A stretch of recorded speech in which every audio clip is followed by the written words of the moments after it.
fardi bishoo hamma utaalcha beeku saggaaramaa wallaala ilmi namaa hamma gabrummaa beeku bilisummaa wallaala silaa beekeen qabsoo walilaala walmatti dhaabbateetu wal gargaara silaa beekeen qabsoo walilaala walmatti dhaabbateetu wal gargaara.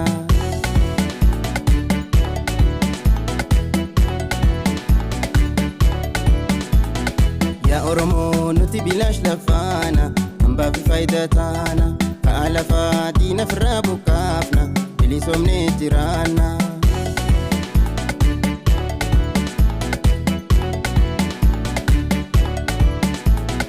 Tana cufaaf xiyya garaa waswaase yaa Oromoo maaltu addaan nu baase tana cufaaf xiyya garaa waswaase yaa Oromoo maaltu addaan nu baase.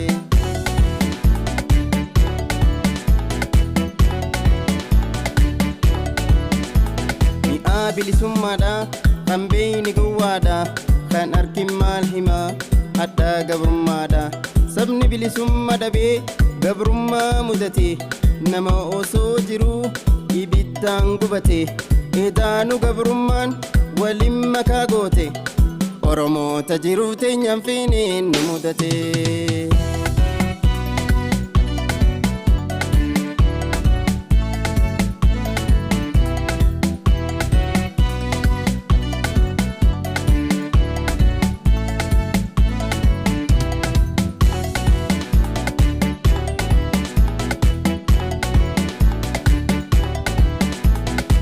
Rikubee bareessinaa barreesse waani dabaan balleesse ta'a lagaa wajji qabsoo jabeesse bilisummaa todooyse ka Oromoo cufa maqaa balleesse xuraawaa seenaa Oromoo tureesse ka Oromoo cufa maqaa balleesse xuraawaa seenaa Oromoo tureesse.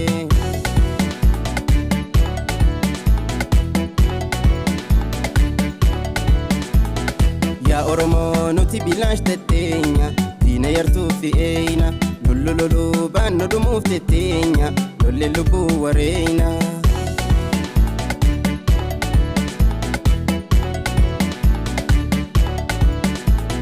Tana cufaaf xiyya garaan na booye yaa Oromoo maaltu addaan nu fooye tana cufaaf xiyya garaan na booye yaa lammii koo maaltu addaan nu fooye.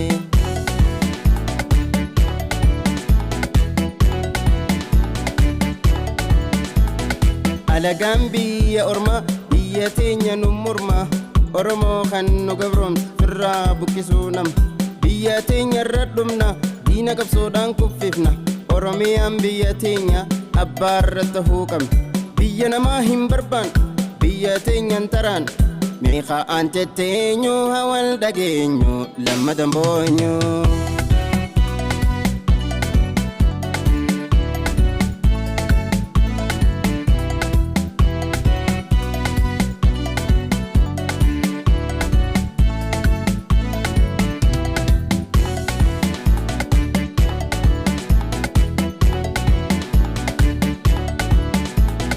fardi bishoo hamma utaalcha beeku saggaaramaa wallaala ilmi namaa hamma gabrummaa beeku bilisummaa wallaala silaa beekeen qabsoo walilaala walmatti dhaabbateetu wal gargaara silaa beekeen qabsoo walilaala walmatti dhaabbateetu wal gargaara.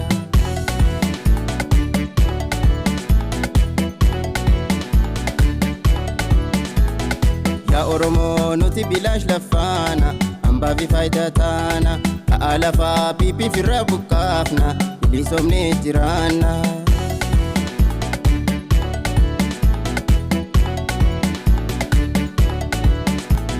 Tana cufaaf xiyya garaa waswaase yaa Oromoo maaltu addaan nu baase tana cufaaf xiyya garaa waswaase yaa qeerroo koo maaltu addaan nu baase.